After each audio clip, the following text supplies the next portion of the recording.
sa mga DIYers po dyan katulad ko ng small setup, 12 volts po ang karamihan sa atin.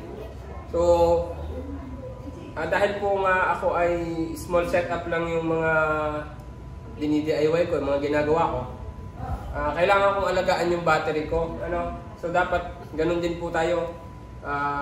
Dapat alagaan natin yung ating battery dahil lead acid yung gamit natin sa mga nag-uumpisang palalo tulad ko. So ganito po ang diskarte ko naman sa pag-aalaga ng aking battery.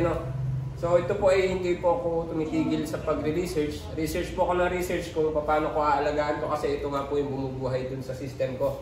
So nakadiscover po ako na may mga mali sa dati kong ginagawa. So ito po yung na-discover ko.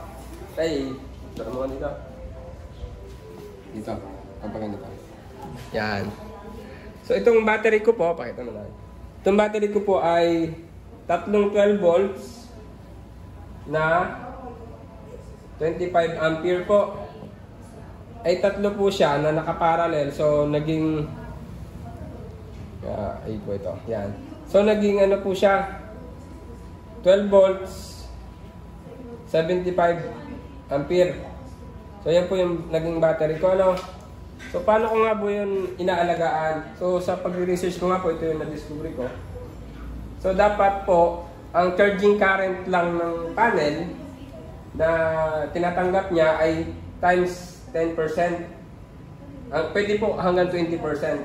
10% hanggang 20% yung current ampere na dapat na tinatanggap ng ating battery.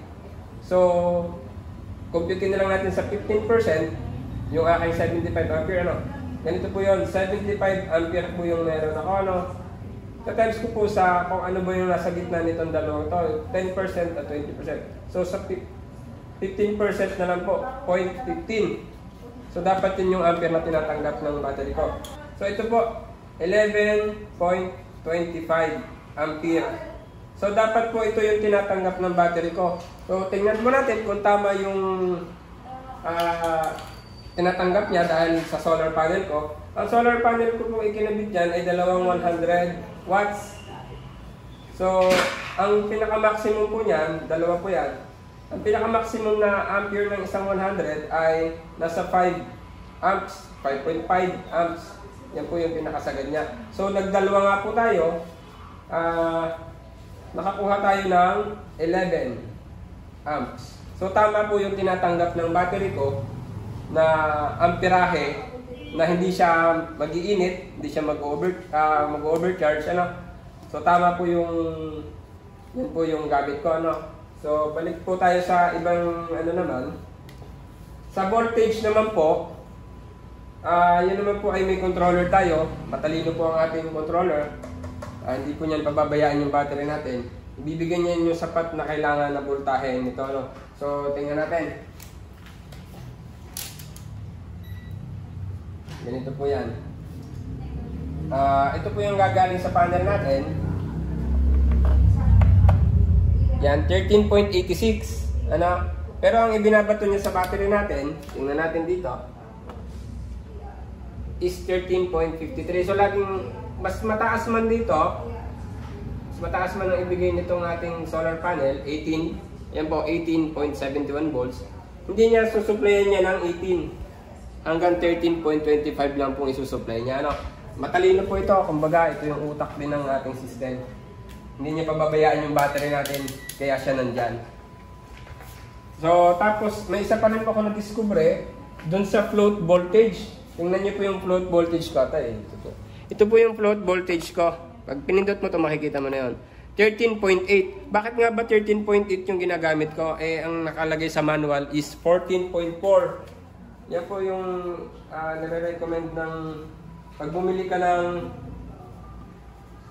ka ng controller, 14.4 yung voltage na palalagay niya sa'yo sa float voltage.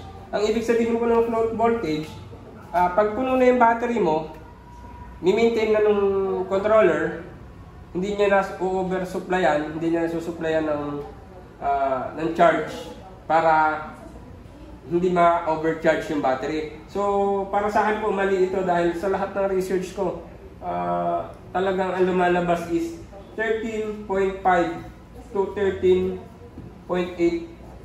volts lang. Yan po dapat yung voltage ng float voltage ng lead acid. Ano? So, para po ay paliwanag ko sa inyo, ganito po yan, kung paano nangyayari.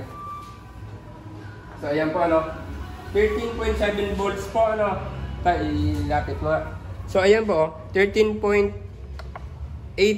ang float voltage ko, 13.8. So, yan, may load tayo, ano, kumbaga hanggang 13.8 lang yung, pag napuno yung battery, nag 13.8, hindi niya nasusuplayan. Ayan po, kahit 13.6 siya, nagcha-charge pa rin siya. Kasi, hindi pa niya nare-reach yung 13.8. Pero pag na-reach niya yung 13.8 dyan, hindi na yan magbiblink, tapos bababa yung voltahe na reading ng ating battery. Kasi ang battery po, ito pong ating battery ay dapat ang standby niyan, kumbaga pag hindi siya nagcha-charge is ang capacity niya na voltahe na kumbaga full charge niya is 12.8 hanggang 13.5, mga ganun yung voltahe dapat nito. Ano? So, yun po ang isang diskarte ko. Ayan po, oh. Yan. Isang diskarte ko para pangalagaan ko yung ating battery. So, yun lang po.